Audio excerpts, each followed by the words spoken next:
Welcome, everyone. I'd like to call the May 28th, 2013 Burnsville Planning Commission to order. Good evening, commissioners, staff.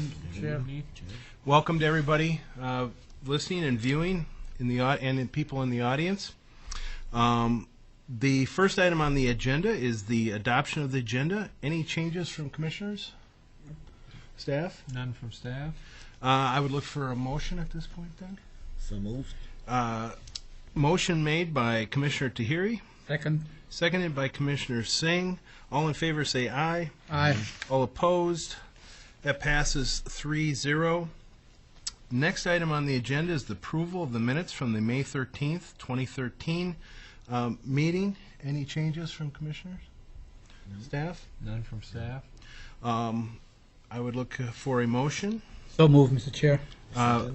Moved by Commissioner Singh, seconded by Commissioner Tahiri. All in favor say aye. Aye. All opposed? That passes 3-0. The next item on the agenda is a public hearing. The Church of the Risen Savior application for a conditional use permit amendment for a 75-foot tall communication antenna located at 1501 County Road 42 East. I believe this would be Mr. Brixis. That's correct.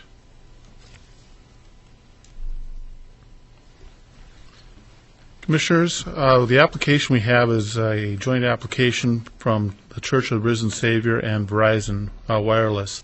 They're requesting to locate a wireless cellular antenna array on this property within a tower that's approximately 75 feet tall. It will be of stealth design. It will look like a church spire, church steeple. The conditional use permit is required for any tower within a residential district. And when looking at the site, it was originally located or proposed to be located in the south west corner of the site. Staff met with the applicant and discussed this and indicated that they could not meet all the required setbacks that were necessary for a structure of this height, and recommended that they locate it on the north east corner of the building. Taking that advice, a new application was filed, and that's what you have before you today. First condition that must be met is they have to demonstrate that co-location is not a viable option. The nearest tower to this location is at 1301 County Road 42 at Redeemer Evangelical Lutheran Church, less than a quarter mile away. In looking at this site already has a tower that's 75 feet tall with 3 antennas. The antenna or the tower itself is not sufficient to accommodate the antenna array that's being proposed by Verizon. Additionally, it did not have equipment space to be sufficient to accommodate the Verizon wireless needs. In looking at the applicant's investigation and the engineer's report, we agree with this co-location. In locating less than a quarter mile, the stealth design is preferred to avoid having all these towers look alike. What's being proposed here, as illustrated right here, we're looking at locating on the northeast corner of the church. This gives a closer view of what we're looking at. The tower location will be sheltered from South Cross Drive by the building, and is more than 175 feet away from the nearest property line. This location represents the proposed shelter building for the equipment. Again, this is 115 feet away from any of the nearest property line. It will be worked into the slope and landscaped in a manner that would shield it from the adjoining residential properties. We believe that the location of the tower at this location uses the building as well as the large area of the site to move it away from the property lines and to buffer it from the adjoining residential properties.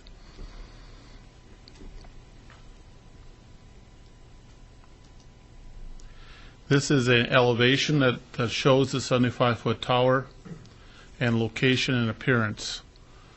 At this location, it will have the appearance of a church steeple. The materials will consist of a painted steel structure with a concrete block at the bottom of the building to match the building.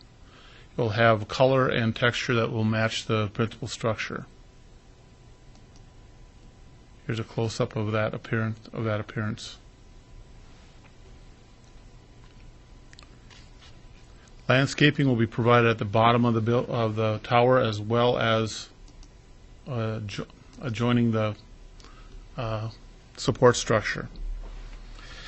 In looking at this, we've made some recommendations that it would not include the signage would be limited to the crucifix, would not include any kind of commercial advertising. The tower will not be illuminated so as to cast glare or present problems for the adjoining properties. In final review, we're recommending approval of the proposed tower with the conditions that no advertising signage be allowed on the tower spire.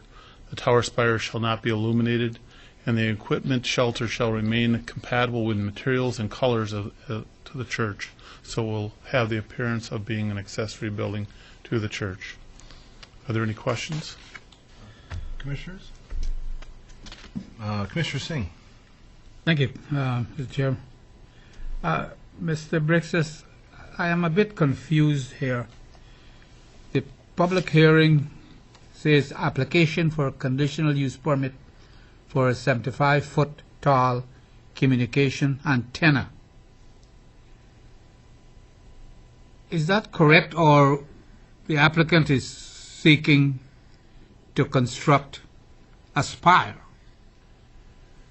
and the spire will have the antennas? This is an excellent question. The original design was actually attached to the building, so it had every appearance of being a building addition. With this new revision, it's going to be a freestanding structure, and this is the tower or structure that's being proposed. Its ultimate purpose is to hold 12 different antenna arrays, and the camouflage or stealth image is intended to blend it with the appearance of the church, and so they are building both. They're building both a tower to hold antennas, but they're also building a spire that will match and be integrated with the church design. Therefore, they're not seeking permission. They're not asking, the applicant is not asking for a conditional use permit for a communications antenna. That's the point I'm making. It's a spire or a tower. It's a tower. In which will be the antennas. Yes, that's correct. Thank you for correcting that. I have another question. If you drive on County Road 42, I don't live very far from there, so I pass there several times a day. You will not see any of the antennas when those are installed. Am I right? That's correct. The antenna arrays will be behind these panels at the top of the tower. Nothing will be exposed. Thank you. Chair. Commissioner Terry. Thank you, Mr. Chair.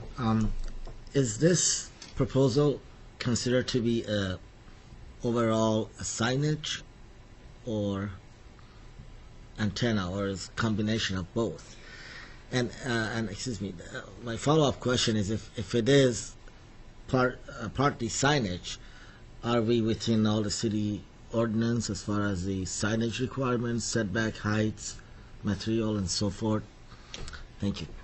Well, we look at the only message that would be the crucifix that's identified here on the tower, which is typical of a church spire, which may have, if it's Christian, would have that demonstrated at the top of the tower. We did not count that as commercial signage. We did not look at that as against being contrary to our code. We are stipulating that we do not want any kind of name recognition or any kind of commercial advertising as part of this conditional use permit. That's how we've looked at it from the signage span. We believe it meets our sign code requirements and is consistent with what we allow. Within our ordinance, we do allow church spires to be accepted from our district height restrictions, and we do also allow taller spires through a conditional use permit, so it would be the same process. We address this as a tower because it's from Verizon and its main purpose is cellular communication. Thank you. Thank you. This is a public hearing. Actually, the public hearing was opened at a prior commission meeting, so it is still open. It's being left open tonight. So if there's anyone that wishes to speak on this matter, if you would step forward at this time, this would be the opportunity to do so. Seeing no one, I'll close the public hearing. Open it up for discussion. Commissioner Singh. Thank you, Mr. Chair. I think this is another question for Mr. Brixis. The city code right now says that the highest tower or spire could be 75 feet. So this, the applicant is asking for, is not going beyond that. They are within that range. The tallest tower in a residential zoning district can be 75 feet. That's correct. Thank you. One other question. Was there any communication with the neighbors, the businesses that are around there, and or residential is quite a distance away beyond County Road 42? Was any communication made with these people regarding this proposed installation? With any public hearing of a conditional use permit, written notice is given to everyone within 350 feet of the property boundaries. So yes, this was communicated to those property owners, and notification of this public hearing was given to everyone in a mailed fashion. From the office, any feedback from people around there? Mr. Chair, Commissioners, I spoke to two neighboring residents at a previous night this was on the agenda, fielded some of their questions, and that was it. Okay. Thank you. I think the tower or spire or whatever we call it looks beautiful. So it's a great addition to the church. I think thanks to the applicant for working with staff, and I think it's worth my support, so you'll get it. This application will get my support. Thank you, Mr. Chair. Thank you, Commissioner Singh. Anything else? I would look for a motion unless Mr. Tahiri has anything to say. I fully support this. All right.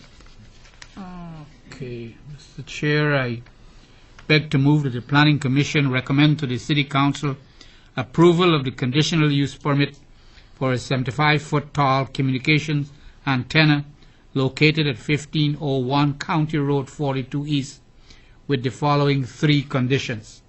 1. No advertising signage shall be allowed on the tower. 2. The tower shall not be illuminated. And 3. The equipment shelter shall remain compatible in materials and color as the church. Thank you, Commissioner Singh. A second? Second. Second by Commissioner Tahiri. All in favor say aye. Aye. All opposed? That passes 3-0. This would go to the City Council on June 4th, which I believe is next Tuesday. Is that correct? Correct. All right. Thank you. The next item on the agenda is a public hearing. Jason and Jennifer Heath, application for an interim use permit for a private recreational use located at 2604 Loop Road. Mr. Slania. Thank you, Mr. Chair, Commissioners. As indicated, this is a public hearing for Jason and Jennifer Heath. 2604 Loop Road is their address. Here's a aerial photo of the property. Thanks, Al. You'll see it in relationship to Judicial Road on the right side of the screen and Loop Road to the south. The property, I believe the property is 6 acres in size. In the request, the public hearing for the request tonight is for a private recreational use, and in this case that would be a youth mentor ranch to operate it at this facility. The request will allow children to visit the property on a regular basis. They would work with horses. They would be assigned a mentor, person of 18 years or over, and they would work, basically they would work on the site with the horses, gain a relationship, and that would in turn help give these children confidence and other life skills that would hopefully benefit them in the long run. The property owners, the Heaths, do reside at this property. They would continue to reside at the property. The proposal would not, does not contain, and by recommendation of staff, it would not allow either the mentees, the younger children, or the mentors to reside at the property. This would not be a overnight or multiple day operation. The program is set up for one-day visits, again, one-on-one with the younger child and the adult. As I said, the property is 6 acres. It is zoned single family, or it is zoned rural residential, as are the surrounding properties. As you can imagine, they are larger acre lots. The comprehensive plan also has this as rural residential long term, and in the R1A district, it does allow these private or public recreational uses on an interim basis. It is not permitted outright by the zoning ordinance, but it is limited with, or it is discussed with some certain sunset date on there. After meeting and speaking with the property owners and the applicants, staff quickly drew a correlation between what they're trying to do, this youth ranch, and the private recreation use. So I know the wording is a little bit more detailed, but what we're talking about is a youth mentor ranch. The program would accept children between the ages of 9 and 17. Each child would visit once a week for approximately 90 minutes. Again, they would be paired with another person that was there on a regular basis to grow that relationship. The mentors would be handpicked. They would go through an interview process for the program. The property owners have started a charitable organization to help fund this program. They do have a board of directors, and have, as you can see from the report, done quite a bit of homework on the project.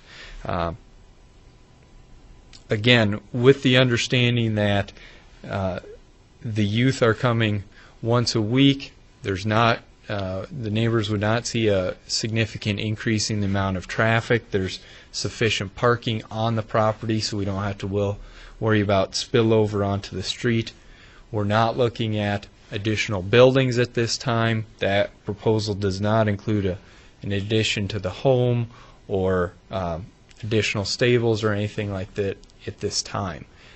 Should the property owner pursue that in the future, that would trigger an amendment to the interim use permit, and it would give the city the ability to revisit the program to see if it's been a success or been a nuisance to the neighbors. The property owners currently have 7 horses on site. Their maximum long-term would be 3 additional horses for a total of 10. They do not envision growing any larger than that.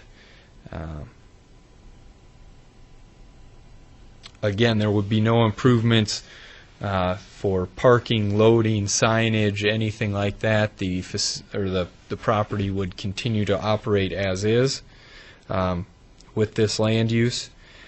Staff is recommending approval of the project. There are a number of conditions staff has placed on the request.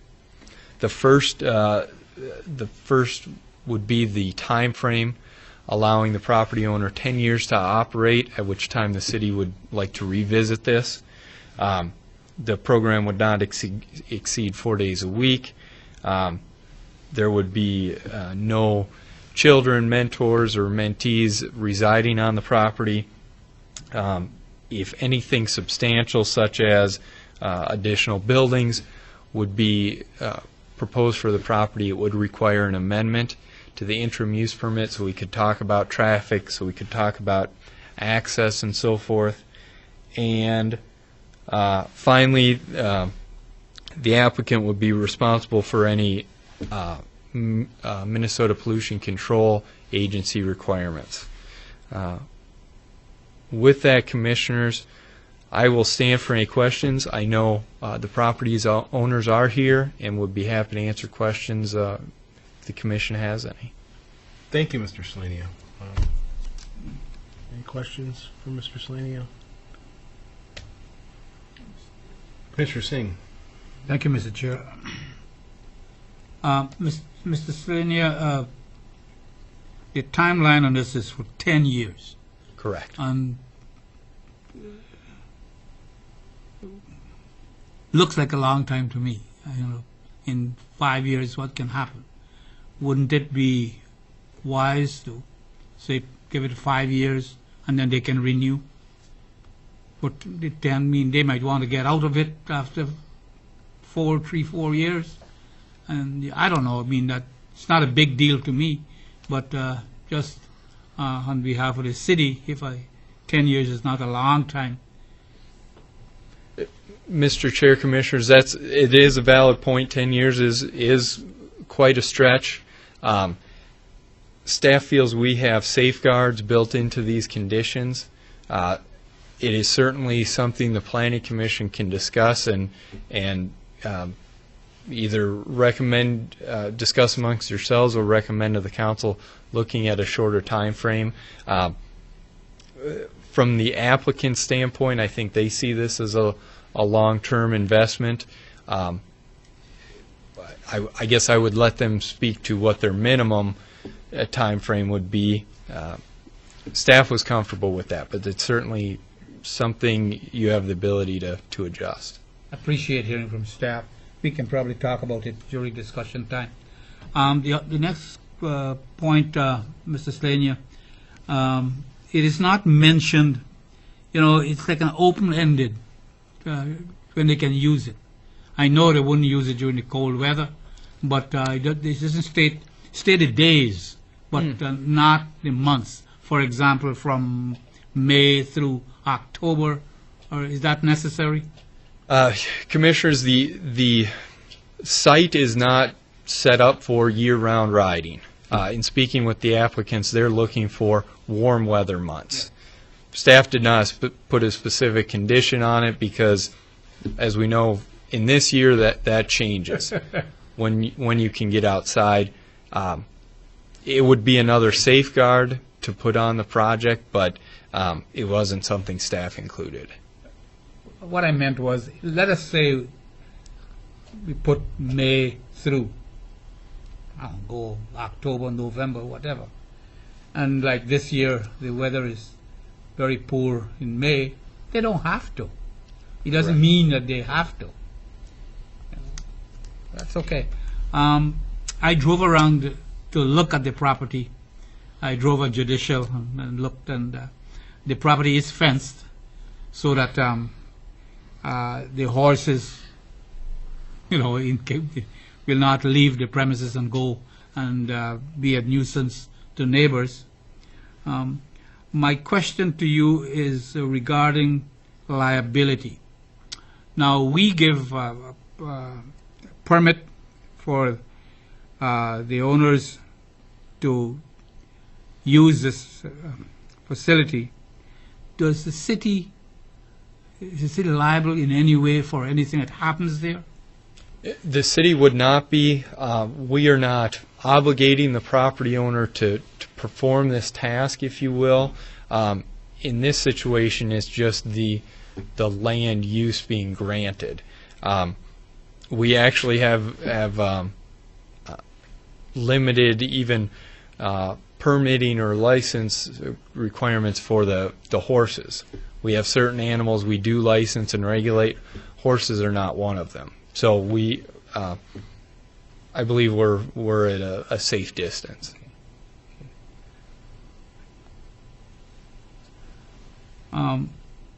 I think this is a very, very, very good project and initiative.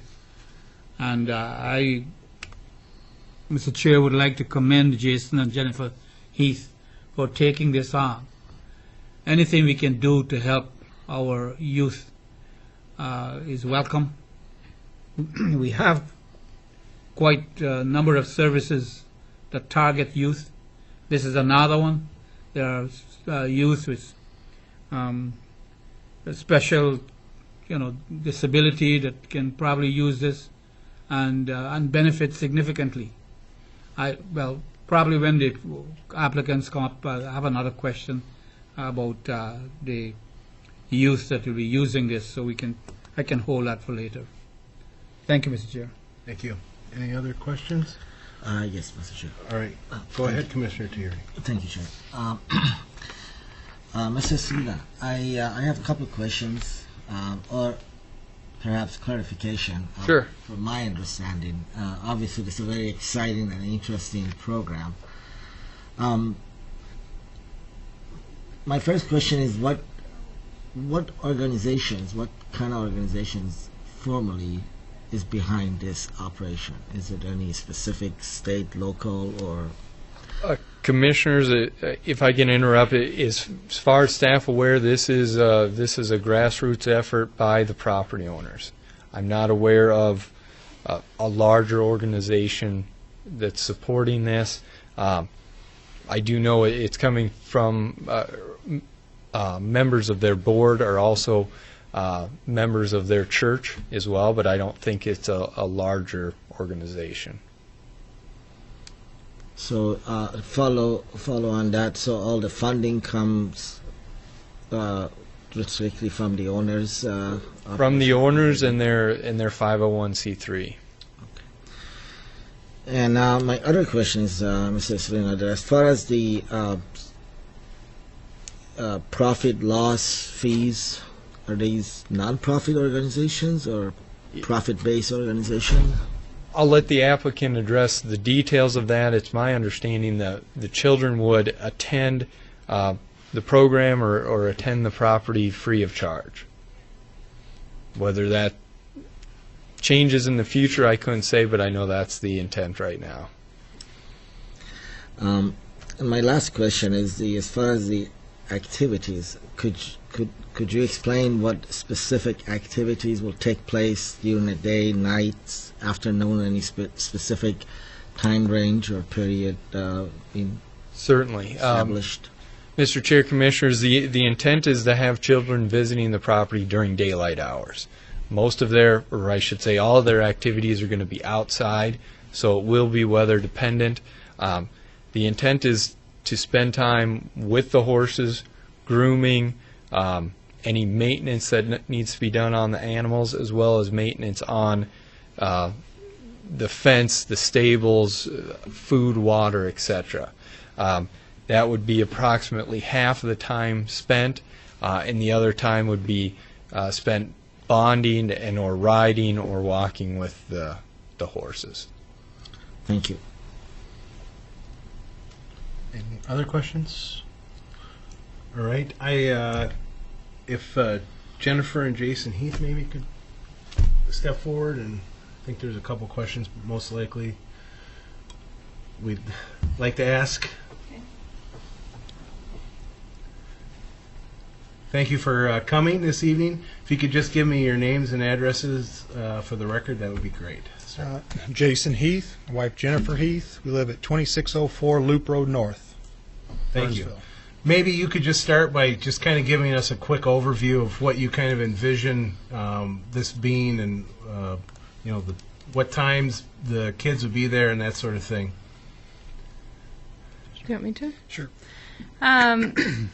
There is no, in answer to your other question as well, because it kind of goes with this, there is no overhead organization, but we are patterning it after another ranch similar to it called Crystal Peaks Youth Ranch, which is actually in Oregon.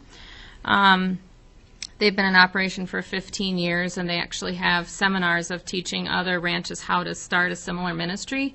And so we have, at this point, have just done online research and things, but we plan to attend one of these conferences. It's not our intention to reinvent the wheel. We're just trying to, and we also have some other friends in Oklahoma that have a similar ranch to this that base their ranch off of that process as well, and we visited them last week. So the intention is to have children come out between the ages of 9 and 17, come out for 90 minutes.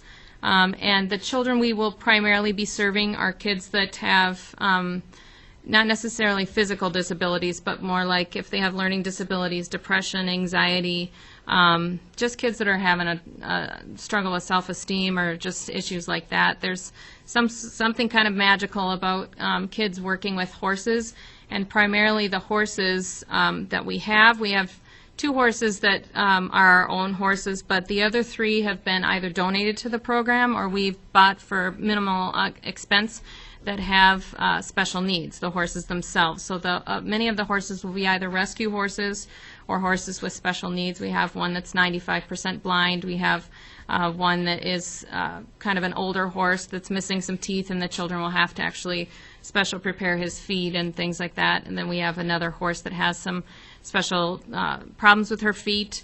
But using these sort of horses kind of help the children recognize that although this horse may be quote-unquote defective in some way or have an issue, it's still useful and valuable, and they see the correlation between them having an issue and they are still valuable and profitable and useful. And so they will come out for a 90-minute session. There will always be a session instructor trained in horsemanship working with them, as well as a mentor. So there will always be at least 2 adults out there while a child is out there for safety.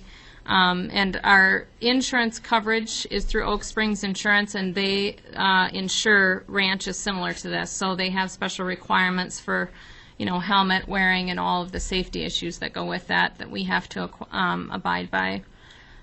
They'll do chores or help with tasks around the ranch for the first 30 to 40 minutes, and then the last half of their session will be working one-on-one with the horses, grooming them and taking care of them. And initially, they won't be riding them for a while because they'll have to meet certain criteria of comfortability with the instructors before they're able to ride and that sort of thing. I know there was one question about the permit for a total of 10 years. Was that discussed? Is that an issue for you folks as far as the number of years goes, or the length, that type of thing? I think, obviously, this isn't something you take on a whim. This is something we see as long term. I'm 42. My wife is 40.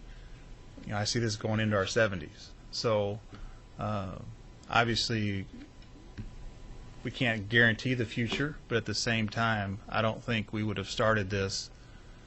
We're not the type of people that just start something and then go, this is tough, we're going to give up now. I mean, this is something we're going to push through because we see it as a way to help the youth of this community. And again, we're not the type of people that give up on things because it's tough. We're used to working, we've always done that, and we've also seen the benefits of hard work, not only for ourselves, but our kids have seen that as well. So 10 years to us, yes, it seems like a long time, but it'll fly by. Commissioner Singh? Yes, Mr. Chair. It's not a big deal for me. I'm just wondering, if things are going well, you come back and you get it renewed for another 5. Sure. I think you guys have to know what's best for you and the service you're providing. It's not a big deal for me whether it's 5 or 10. To me, 10, our record and past applications that came to us, very few are 10. We got lesser years. And I just want to make that, let you know it's an option. You can always come back and things are going well with you, get another 5 years, or 10 for that matter, if you're well established and you're in good footing and things are going well. You explain that to the commission and to the city council, and you probably get 10 years. But initially, I think 10 years is a long time. However, it's not a big deal to me. Okay. Any other questions? Commissioner Thierry. Yes, thank you, Mr. Chair. Yes, my question is follow up with Commissioner Smith here. Personally, I think it's very exciting, and I'm fully 100% supportive of this program.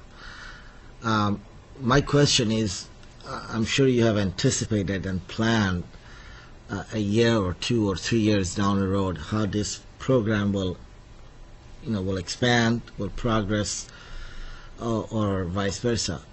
Now, based on that, let's say your anticipation was, or is for example, 20 kids per day summertime. What if that number grows to 40 or 50? You are planning 7 horses or 8. Do you have any contingency in plan that, okay, if that happens, we have to go to the city, or what the next steps would be if unexpected things happen? I think Jennifer can explain this, but I can assure you, because where the real magic comes is 1 horse, 1 mentor, 1 child. That's going to limit us to how many kids we can have. Because of that, there's probably going to be a waiting list, to be honest with you. That's a good thing in some respects, but a bad thing because we know kids are out there wanting to be in the program. But what we're also going to have is volunteers, because horses are a lot of work. So maybe kids can come out maybe on a volunteer basis initially, but not be in the program yet. But eventually will get in the program because they're on that waiting list. The other thing that the ranch we visited in Oklahoma, the other thing they do is have kids that are on the waiting list come out and just spend time with a mentor. On their property they have ponds for fishing or hiking or crafting, so they have some other options. So it will definitely need to be built into the program. At this point, 2 of the horses on our property are boarded on our property by a neighbor. And so those horses will be kept completely separate from the program. The other 5 are the ones we will use for the program. So at this point, we would never have more than 5 children out at a time. But this summer, it will be probably 1 or 2 children at a time, because we're just in the developing stages of figuring out exactly how the program will go and setting up our mentors and things. So at this point, but we will obviously have to, limit it. Commissioner Singh? Mr. Chair, do you have the clients, you have children already have shown interest already with the program? We've actually had quite a few say, I'd love to get my child involved in that. Good. We've actually had some volunteers already say they want to be part of the program. Wonderful. We've gotten a lot of support from, again, people in our church, people in our community, people through work. But yes, if we had 50 horses out there, we could probably put 50 kids out there already. That's the demand is there. It's not a worry about. We've been told that once our program really gets up and running, we'll never have a shortage of kids. We'll never have a shortage of horses. So I guess to answer your question, yes, we've already got people contacting us wanting their kids to be in the program. Well, the reason I asked the question because we are on TV, so that people who would like to volunteer in the program can contact you, or contact Mr. Slanian, can give you your phone number. And, I think this is a wonderful, as I said, wonderful initiative that you guys are doing, and I commend you for it. I work with kids all my life, and I know that sometimes we look for avenues to take kids, especially kids with special needs, and here you are having this thing, and I really commend you, and I wish you the best. Thank I you. will definitely support this application. So. Thank you. Thank you. Commissioner Thierry? Yes, thank you, Chair. Follow Mr. Ram, Commissioner Ram comment. Again, if there are people out there that are interested to contribute or donate additional horses, or support, you're open to that. We have, our website is set up. It is under construction. I'm not the most technological person, but most of the basic information is on there. There are pictures. We also have goats. There are pictures of our horses and our goats and things. It is havenacresmn.org. If they would like to contact us. I am still in the process of obtaining the tax exempt status from the IRS, which is a very cumbersome thing which we're sorting through. So at this point, I cannot guarantee tax deduction for donations. It will be retroactive to the beginning of the year when we obtained our nonprofit 501c3 status. As soon as I get the approval from the IRS. So. Thank you. Any other questions? Thank you. Thank you. This is a public hearing. I would like to open the public hearing now. If anybody has any comments or questions that they would like to put forth, this is the time to step forward.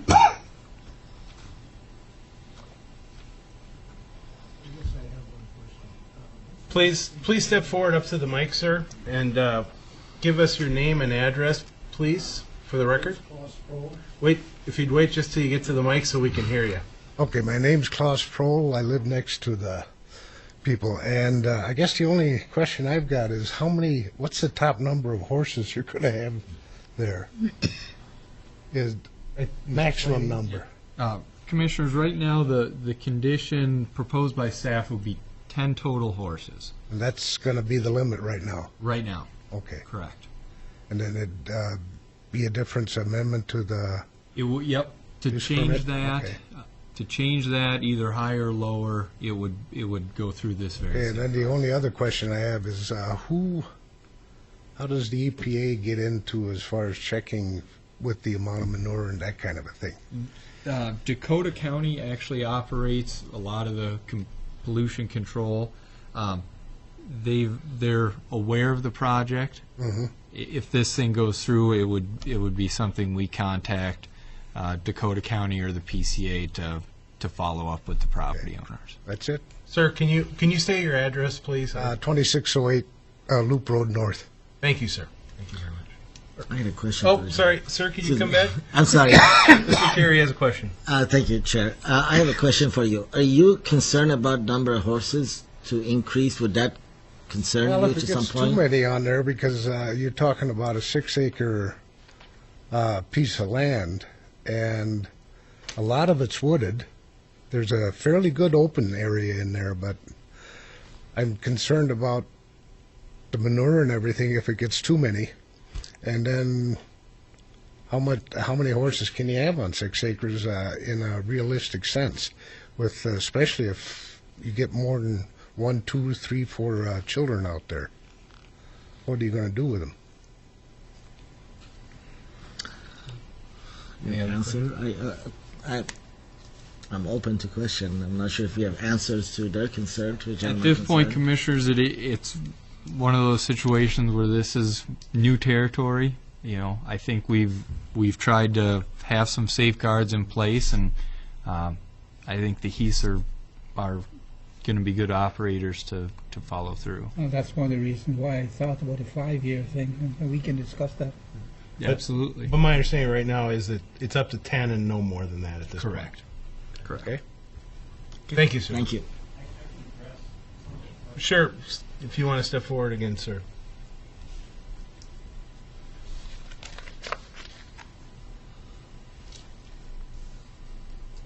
Yes, Jason Heath again. One thing as far as the manure management, we're actually going to have a company or somebody come out. We're going to haul it off several times a year so that the flies and different things, I'm sure, might be your concern. Our goal is to eventually even have a system where we can all put it in a very secluded area of our property. Yeah, like a compost, but actually because of the amount, it will need to be hauled off. And we've already started talking and making phone calls. We've actually got somebody in line to actually come out in the next couple weeks to haul off what is currently there. So And then as far as how many horses and things, that's definitely a concern. You know, it's a long-term marathon type process, but we're hoping to, where we have the woods in the back behind one of our neighbors, is clear some of that out to be able to hold additional pens and things of that nature. But we also have an equine manager. Michaela is here, and she's already been thinking about how to manage the property to a point where we can utilize the property to its most efficient way. So this Crystal Peaks Youth Ranch in Oregon, for example, they have 9 acres. They have 9 acres, but they have 30 horses. Okay, so it's just a matter of utilizing the land the most efficient way. And, you know, we may not have a ton of pasture space for feeding, but we'll have the different areas to hold the horses so that, one, it's safe for the horses and the clients that come out, but at the same time be environmentally friendly as well. Okay. Is that problem to any other questions, commissioners? Thank you, sir. Thank you. The public hearing is still open if anyone else has any questions or comments and wishes to step forward. Seeing none, I will close the public hearing and open it for discussion with commissioners.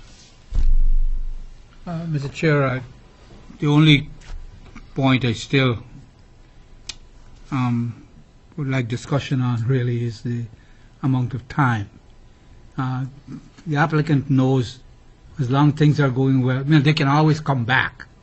And if things are going well, there's no problem. I don't see a problem because it's a good service that will benefit the youth of Burnsville. And I don't see any reason why it will be denied. We have one neighbor who is concerned about more horses. What if the program grows and they need more horses? Obviously, it might not grow as big, too big in 5 years. By that time, they would know that, you know, it's growing, that we may need to come back to the city and up the number of horses or whatever else changes they want to make. That's my point, and I mean, it's not really a big deal to me. But when you're starting a new venture and you're not sure how it will go, yes, whenever you start something, you want it to succeed, you want it to excel and serve as many people as possible. But at the same time, you don't know what can happen. It can get so big that you need to expand. So, Mr. Thierry, what are your thoughts on the 5 years versus 10, I guess? Thank you, Chair. I believe Mr. Singh's concern is all positive. If the program is successful and we grow, are we planning ahead for success and growth? And I'm sure with a program like this, which to me is wonderful, any program that support kids and youth, I'm all supportive of that. And I'm sure that would be, at that point of time, concern of Mr. Singh is that the owner will meet with city and discuss further growth and concern, and that will be taken care of. I have no doubt this will be a very successful program. Thank you. I'm fully in support of it. I guess I'm a little bit concerned about the 10-year versus the 5-year. I think that might be a reasonable accommodation. It would certainly allow them time to get up and running, and if it's successful, they can certainly come back and they would know the amount, if they need to amend to have more horses, if that's feasible. That sounds like potentially from the past, from the other ranches that they've been modeling after, that could be possible. So it seems like a reasonable maybe change that I guess I would be willing to entertain if other commissioners would want to make that modification. Other than that, I'm fully in support of it. So.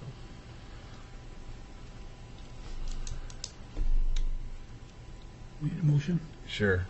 With that, do we want to change the 10 to the 5? Is that? I'll do it in a motion. Okay, great. Then I will entertain a motion. Chair, Commissioners, I beg to move that the Planning Commission recommend to the City Council approval of the interim use permit for a private recreational use located at 2604 Loop Road with the following conditions. The interim use permit is valid for 5 years, ending in December 31, 17. 17 or 18? 17 would give them 5 seasons. Okay, 2017. 2, the operations of the program is not to exceed 4 days a week. 3, neither the mentee children nor mentors other than Jason and Jennifer Heath will be residing on the property. 4, an interim use permit amendment will be required to sustainably expand the stable or riding area. 5, the applicant is responsible for abiding by the Minnesota Pollution Control Agency regulations for managing manure on the property. Thank you, Commissioner Singh. Second? Second? Second by Commissioner Tahiri. All in favor, say aye. Aye. All opposed, that passes 3-0. So we go to the City Council June 4th, which I believe is next Tuesday. Good luck. We wish you the best. Hopefully it's very successful and you're back in 5 years with more good stuff. All right, the next item on the agenda is a public hearing. Alfred Family Limited Partnership application for an interim use permit for soil remediation for parcels along Ladybird Lane and Dupont Avenue. Mr. Slania. Thank you, Mr. Chair, Commissioners. The application in front of you is for a number of parcels. In the project area, we're looking at 8 parcels and just over 24 acres of land. The parcels involved are north and west of Highway 13, and Interstate 35W is just off the aerial photo to the right. We've got all properties are owned by Alfred Family Limited Partnership, and the request is for, again, an interim use permit, so there would be a sunset date on it, for mining and soil remediation for all of these parcels. This is in direct correlation to an ordinance amendment that the Planning Commission and Council looked at last fall, that's allowing this, the city and private property owners to join in partnership for improving the soils and developable land that's in the Minnesota River Quadrant. This allows the property owner to mine out the poor soils, the peat that are on these properties, stockpile suitable fill for the areas, and then as time allows, as money allows, and as dirt allows, prepare each of these sites for long-term redevelopment. Just a brief history, the city did contact property owners within this area and identified some sites that do have poor quality soils that are not ready to be developed at this point without some long-term and financial investment. Alfred Family Partnership owns a number of those pieces of property and is interested in partnering with the city. There's a number of benefits from the city standpoint. Long-term, we would end up with developable pieces of property that could be put to higher and better uses and reinvest further onto the tax rolls. We also have soil that's becoming available with a number of city projects, private and public city private and public projects, or if we've got a close location to unload this dirt, unload this clean fill, it saves on our budgeting processes. So it is certainly a partnership, and it's beneficial to everyone involved. There would be a development contract with this application. Unlike the last application where we're not obligating the property owner to do something, we are obligating the property owner to perform, as well as obligations to the city to perform certain tasks. So there are items in the development contract relating to how much dirt, when's it available, what the property owner can and cannot do with it. We do have those details worked out should you have any questions. Long term, we are looking at an interim use permit until 2027. It would certainly, we hope it certainly moves faster than that, but that is the time frame we have built into the ordinance. So it's not a specific time frame for each property or each property owner that approaches us. We have a umbrella of time to work with, so hopefully all of these properties come to an end at the same time. As you know, this is in the Minnesota River Quadrant. It's also subject to the city's gateway design standards. So the intent is to see long-term office, warehouse, corporate uses on these sites. That's not going to happen until the soils are improved, and this is a first step as we move into that.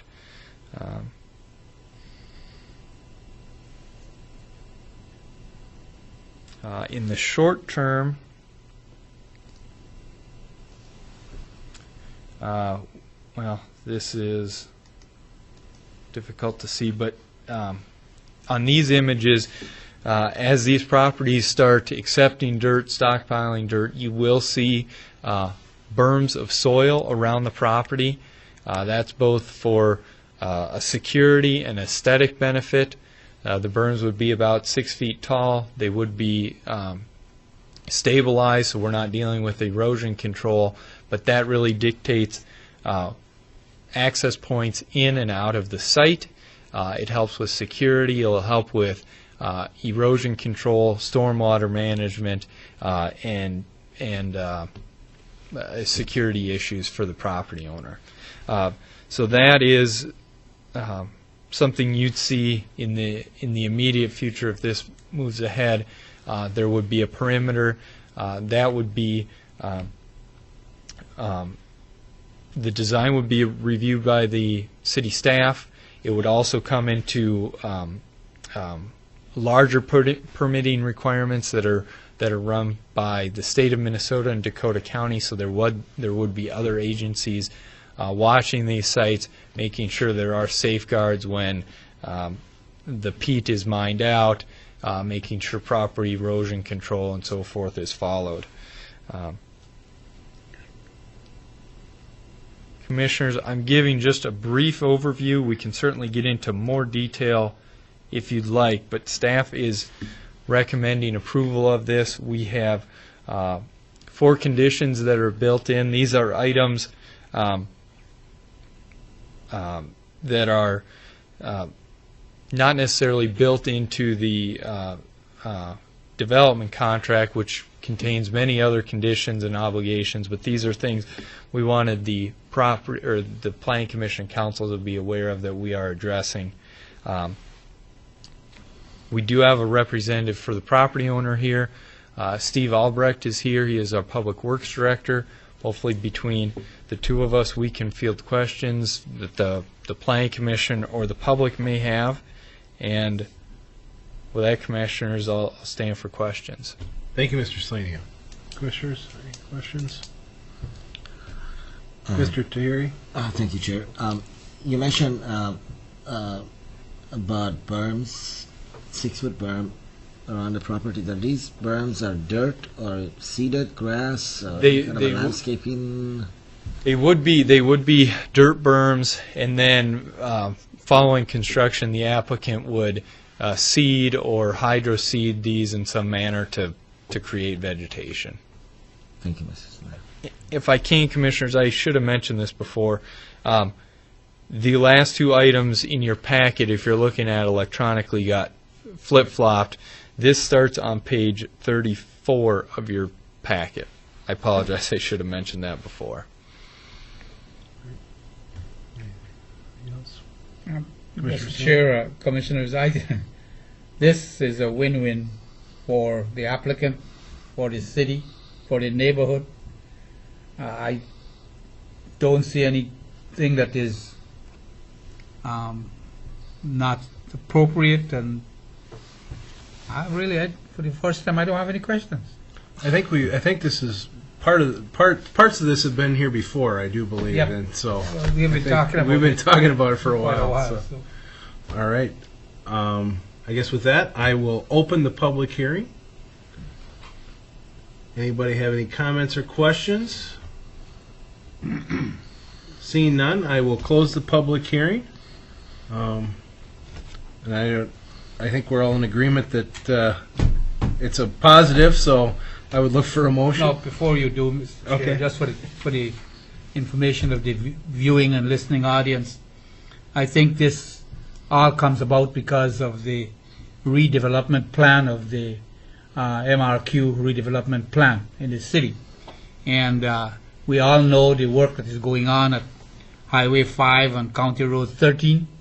There will be a lot of excavation being done, and the city trying to find where to deposit materials that's excavated, and came up with a plan to help property owners whose property, whose land, the soil is not up to standard. They can accommodate some of the excavation from the roads and on their property. So that's why I said it's a win-win.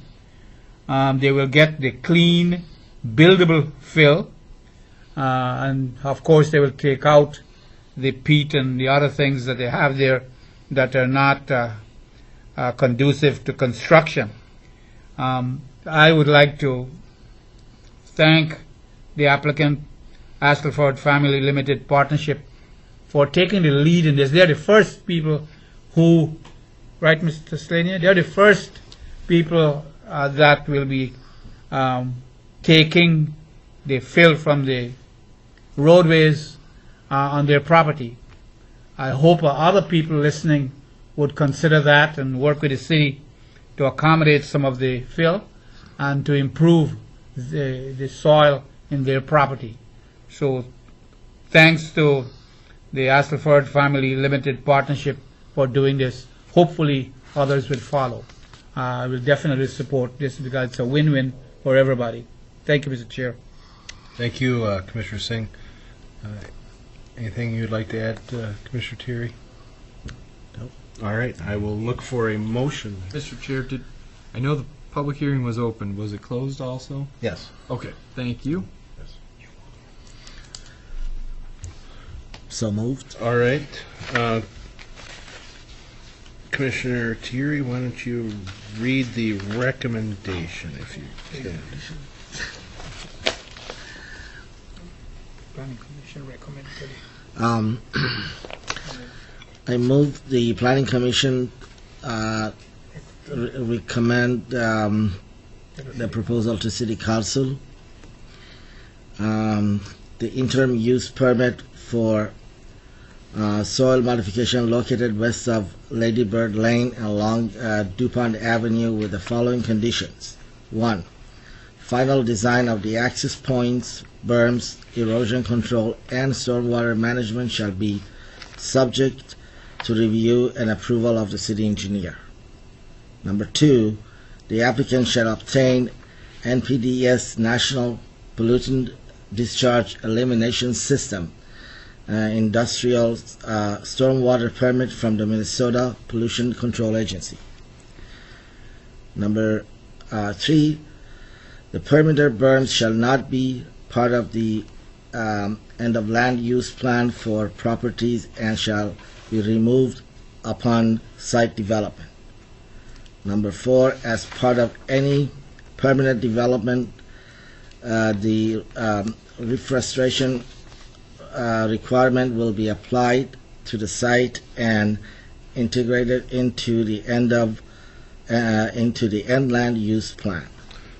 Thank you, Commissioner Tahiri. Looking for Chair, I'd like to move second. second. Seconded by Commissioner Singh. All in favor say aye. Aye. All opposed say nay. That passes 3-0. That will also go to the City Council on June 4th, which is next Tuesday. Correct.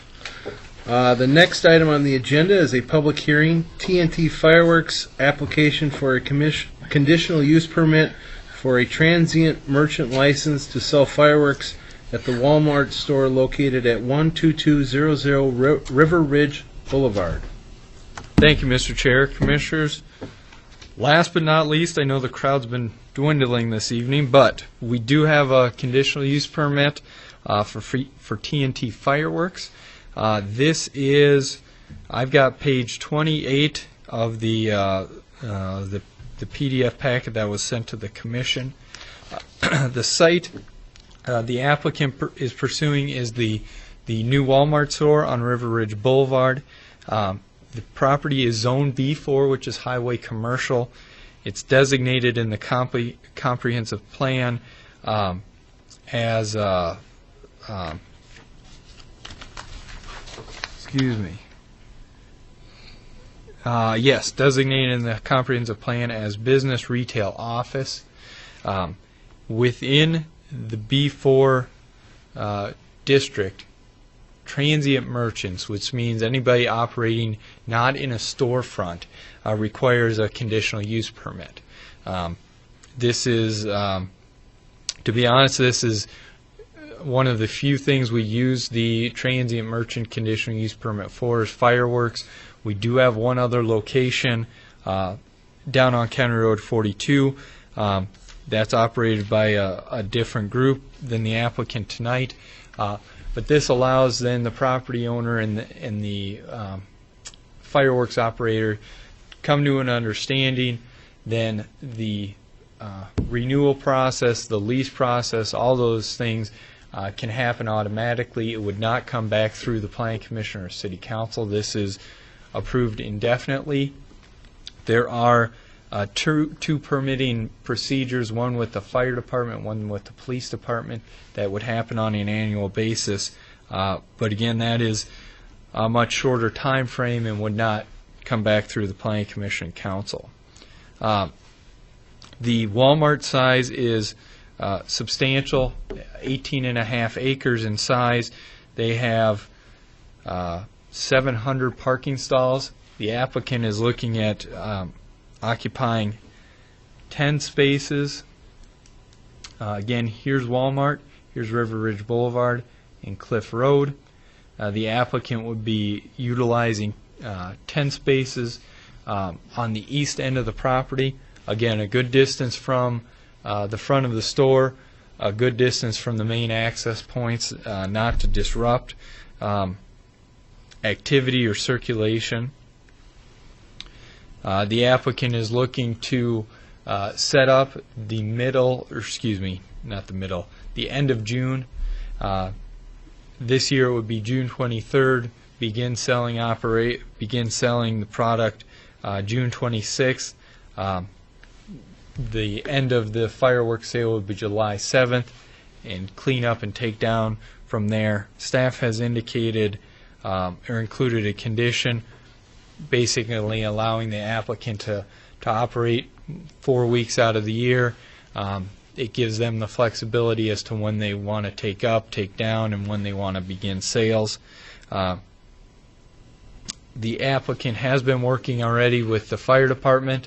I know paperwork is being in process now, and they've also provided the necessary documentation to the police department. At this point, Commissioners, staff has no concerns. We appreciate this site. It is commercial in nature. It's not surrounded by any single family or multifamily residential. It has a large amount of parking and should be a good site, hopefully for the applicant. There are a number of conditions included in the background. These are very similar to the other approvals we've used for the other fireworks tent in town. Mr. Chair, Commissioners, the applicant is here. If you have any questions, hopefully he and I can answer questions that come up, and I'll remind the chair it's a public hearing. All right. Thank you, Mr. Slaney. Any questions? Yes, Mr. Chair, thank you. Commissioner Slaney? Mr. Slaney, this application is for 2013 only, right? No, Commissioners, Mr. Chair, this would, once it's approved, it runs essentially in perpetuity until the leaseholder, the tenant, if you will, Tnt Fireworks, or the property owner, being Walmart, disagree or decide not to continue. The conditional use permit runs in perpetuity. The permits from the fire department and police department are just annual permits. So if TNT has a different operator next summer or different people managing, that's what the annual permits are for. Thank you. Just for the information of the public, state law prohibits local government from not granting permits to applicants for fireworks sale. Am I right? That is correct. There are certainly certain levels of fireworks. The city is obligated to have a provision that through due process, a business owner can sell fireworks. You did mention, I don't know, for want of a term, level of fireworks. Certainly. What are we getting into here? What is going to be sold? What level of fireworks is going to be sold? I'll let the applicant address that. That falls specifically to the fire department permit each year. There's on-site visits to make sure proper product is being sold, who it's being sold by, who it's being sold to, and the category or the level of product. You would agree with me that if we are making a recommendation to the City Council, we ought to know what is going to be sold. I mean, what level? I don't know what the correct term is, but what level of fireworks will be sold. So hopefully the applicant can share that with us.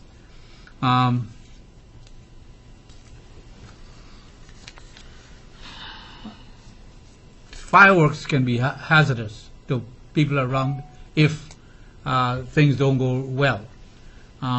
What, probably this is the fire department or the police would be handling this. What precautions are being taken so that if one day when the people are in the parking lot getting in and out of the store, the Walmart store, as well as the tent that will where fireworks will be sold, something happens. Nobody knows. So just to plan for this, what precautions will be taken? I guess the applicant might have to answer that too. The applicant can certainly fill in the blanks. The primary safety precautions fall to the distance from the store or any other structure to the tent. The police and fire department also look at the access points. They're not too close to either access point into the site. There's proper circulation so they can get emergency vehicles in and out. The other thing I wanted to point out, and I know Chris can add on to this as well, Tnt Fireworks has and does operate a number of locations within a store. Cub Foods, I believe Walmart, they each they have separate licenses through the fire department to sell product within the store also. And they have been good operators. The fire department has no concerns. That's all I have, Mr. Chair. Thank you. Thank you. Commissioner Terry? Yeah, thank you, Chair. Mr. Selina, I have a couple of questions. One is, does the applicant have to obtain a different kind of permit from the fire department as well? And what would be their guidelines? Are they similar to ours or more restricted? Others that we should probably, just for learning process. Certainly. Yes, I guess the best way to explain it would be this addresses the location, the site, the time frames. 7 days a week for a certain number of hours each day. The police and fire department do much more detailed review. They look at the background of the operator. They'll do a criminal background check there. The fire department specifically looks at what product is being sold, how much of each product is kept on site at any one time, who the product's being sold by and who's it being sold to. And simply because the staff or the employees may turn over each year, that is an annual permit that the tent gets through the police department and fire department, so that we are out there each year after they set up to see how the tent's set up and see where the inventory is kept and how it's kept and so forth. Thank you, Mr. Selina. My second question is follow-up concern that Commissioner Singh brought up as far as the safety. Can you enlighten the condition of looking at the site plan? Let me step back. Usually this fireworks sell places that I have seen are in the middle of some kind of a gravel road, off the road someplace. Now this is smack in the middle of the parking lot of Walmart, and I see some parking stalls right next to the area. What if there is a car park stall right next to the sale area? Is there any safety requirement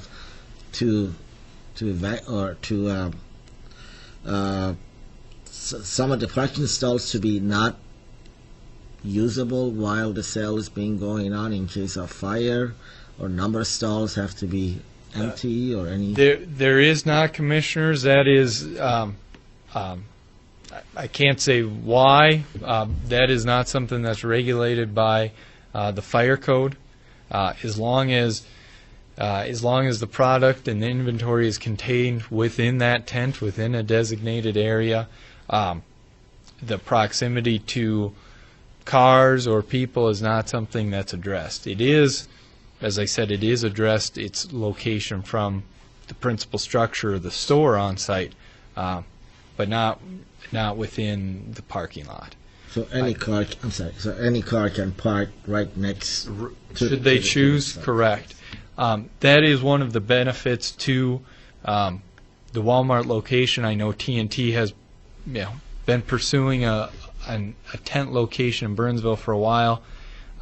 This is ideal because there is a lot of parking out there. There's a lot of hard surface, and except for Thanksgiving and Christmas and other big shopping holidays, it is not utilized to its maximum capacity. So this gives the tent the ability to work without forcing customers to park right next to it. If they choose to, they may.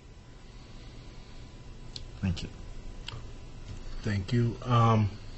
Sir, I think there's probably a couple questions for you. If you would state your name and address, please, for the record, I'd appreciate it. Chris Ulmer, 2109 59th Avenue South, Fargo, North Dakota. All right. I think maybe a couple things would be the type of fireworks sold, safety precautions. Start with maybe that, and we'll go from there. Little fun fact, actually fireworks are illegal in Minnesota, according to the statute. So we sell handheld and ground-based sparkling devices. That's just how it was written. Fireworks, according to Minnesota law, is what's sold in Wisconsin. Right. Granted, yes, everyone calls them fireworks. 2008 passed a law that up to 500 grams of fireworks per unit. All of ours are the fireworks that stay on the ground, and there's none of the big displays that go aerial. It's all ground-based. So nothing goes really above 10 feet off the ground of continuous spark. That's good. And all the fireworks that we do have they're called safe and sane. And what the Dakotas and Wisconsin sell is considered full C, full consumer. And the safe and sane all have a stamp of approval from National Fire. So that says they are considered safe and sane fireworks. Any other questions? Questions?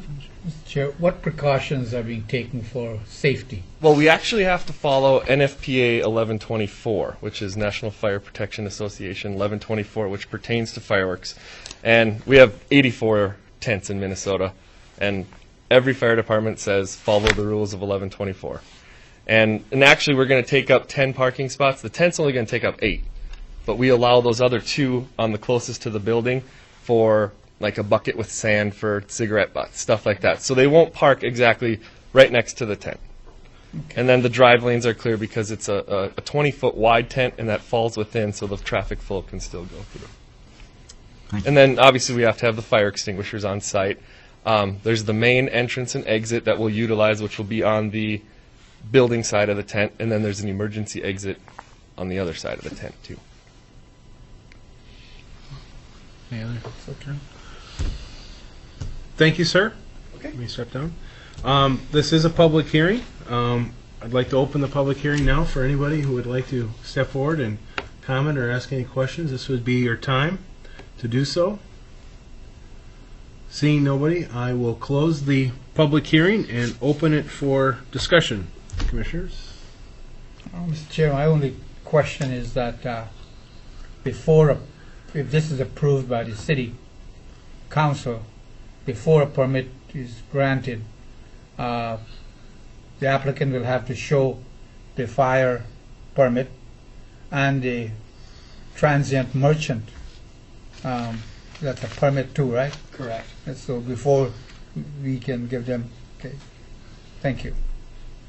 And Mr. Slaney, is that part of condition number 7? Correct. Would that be? Is that the way I'm interpreting it? Is that correct, or am I wrong in that? If I can briefly, the fire department issues a permit. They actually do a in-field inspection before opening the doors. The police department also issues a permit.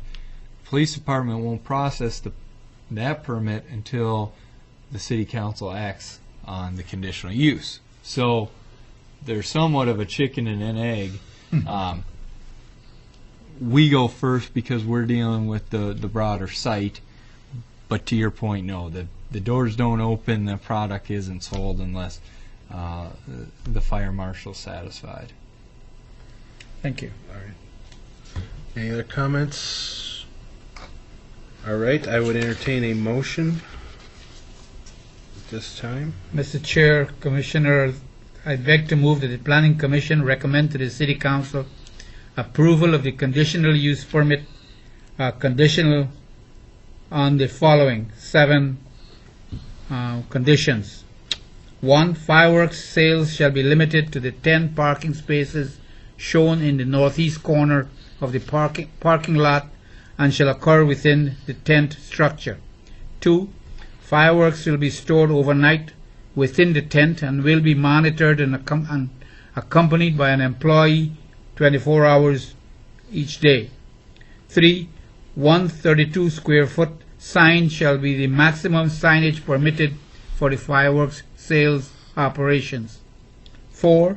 The duration of the fireworks sales shall be limited to 4 weeks, the last 2 weeks of June and the first 2 weeks of July. 5. The hours of operation shall be limited to 10 a.m. to 10 p.m. daily. 6. No exterior displays, loudspeakers, or megaphones may be used in the site. 7. The application shall obtain an annual fireworks permit from the fire department and an annual transient merchant permit from the Burnsville Police Department prior to selling fireworks at this site. Thank you, Commissioner Singh. I'd entertain a second. Second. Commissioner Thierry seconds that motion. All in favor say aye. Aye. All opposed, that passes 3-0. And this will go to the council also on June 4th, which is next Tuesday. Good luck. Thank you. All right, last item on the agenda, any updates? Staff? Mr. Chair, Commissioners, I want to let you know we will be canceling the June 10th meeting. That's your next upcoming meeting. And June 24th, we will be hosting a commissioner training. I believe some of the commissioners attended last summer. It would not just be limited to the Planning Commission, but Heart of the City, Parks and Natural Resources. We will have the newly appointed commissioners by that point. Anyone is welcome to attend, but it's intended for new commissioners. What's the date again on that? It would fall on the night of your normal meeting, June 24th. So it's Starts at 6:30. Commissioners, at this time, we're not anticipating regular items on your meeting, so that would be the training would be your meeting, and we would cancel the regular meeting, if you will. So we're not going to have the next meeting, and the following meeting will be the training. Correct. So, okay. I had a question, if you can give us any update what you have already done, if the city council is pursuing recruiting new commissioners. As I heard from Chair Corey tonight, they are interviewing commissioners for all the boards tomorrow. I don't know if they're going to get it all done in one day, and it's their intent to make those appointments or nominations at their meeting next week.